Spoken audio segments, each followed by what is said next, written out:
7 मास हो गलानी ए 7 मास भितर आम जानी आम योजना भित्तिक थिलु किंतु जो घोषणा हो सारा घोषणा पर 7 जन कनिष्ठ शिक्षक शिक्षयित्री प्राण हरले 1 टंकार सरकारी सहायता देना।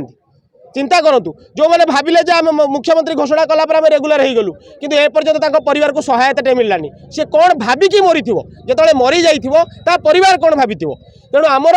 आम आउ चाहूना जे आउ गोटे कनिष्ठ शिक्षक शिक्षयित्री की आम हरऊ ए दुखरे एतिकी आम कहूँ चाहूँ जहाँ घोषणा करिसेंती मुख्यमंत्री ताकू कार्यकारी त्वरान्वित भाव में करूँ जदि न करेंगे एमती आज 13 जन आमरण अनशन में बसुँच काली 1300 बसवे 13,000 आमरण अनशन में बसवे और जहाँ भी किसी से हानि हम और सारा राज्यर जदि पाठपढ़ा आघात हुए तापाई माननीय मुख्यमंत्री और गणशिक्षा मंत्री दायी रहे। जहाँ भूल होता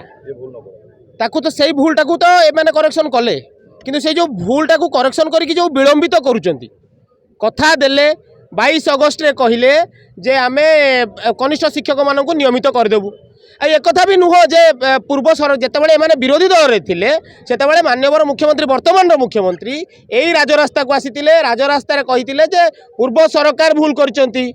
जदि भूल करिसेंती से भूलटा को सुधारिबा को माननीय मुख्यमंत्री घोषणा कले गोटे विधानसभा स्टीयरिंग कमिटी कहला जाए प्राथमिक शिक्षक मानू रेगुलार करा जाऊ एवं से कथा को मानिकी माननीय मुख्यमंत्री घोषणा भी कले 22 अगस्त 2025 रे जे कनिष्ठ शिक्षक मानू नियमित करा जिवो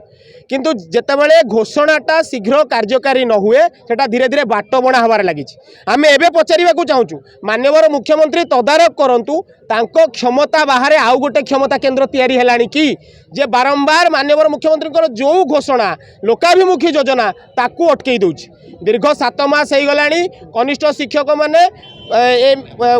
खाली घोषणार नियमित होइछन्ति विभिन्न जगह माननीय मुख्यमंत्री घोषणा कले ओडिशा निजे सीएमओ ट्वीट करिसेंती मुख्यमंत्री ट्वीट करिसेंती एवं विभिन्न आमर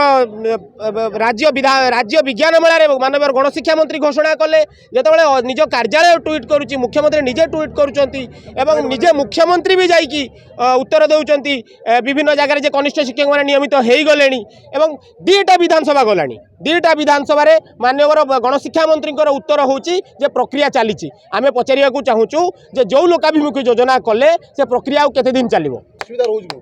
से कथा आम जानापी चाहूँ जे असुविधाटा मुख्यमंत्री जितेबाला गोटे शासन गादी में जड़े शासन मुख्य घोषणा कर सारी आउ असुविधा कौटी रहा कथा नुह शासन मुख्य कथटा को आम सब जानूँ जे गोटे लोकर शेष आशा होती मुख्यमंत्री मुख्यमंत्री जो घोषणा करदे तो आम समस्ते जानलु हाँ हो किंतु से मुख्यमंत्री घोषणाटा कार्यकारी करने जदि 8 मास समय लगे ता भितर विभिन्न जिले में पुनः चुक्ति नवीकरण करेंगे मुख्यमंत्री निर्देश को डीओटीपीसी मैंने मानुना घोषणा कर सारा जो मुख्यमंत्री घोषणा सैला आम जानलु कनिष्ठ शिक्षक रेगुलर हो गला किंतु तापर 5 ରୁ 7 जिले में पुनः चुक्ति नवीकरण दिया आज बलांगीर आम छुआ आम कनिष्ठ शिक्षक मैंने बसी एग्रीमेंट करने मुख्यमंत्री कथा को तो डीओटीपीसी मैंने मानुना राज्य में मानव किए एक्जाक्टली मुझे जाना चाहूँगी जे आउ क्षमता केन्द्र किए जी माननीय मुख्यमंत्री को बदनाम करने चाहूँगी विलंबित करके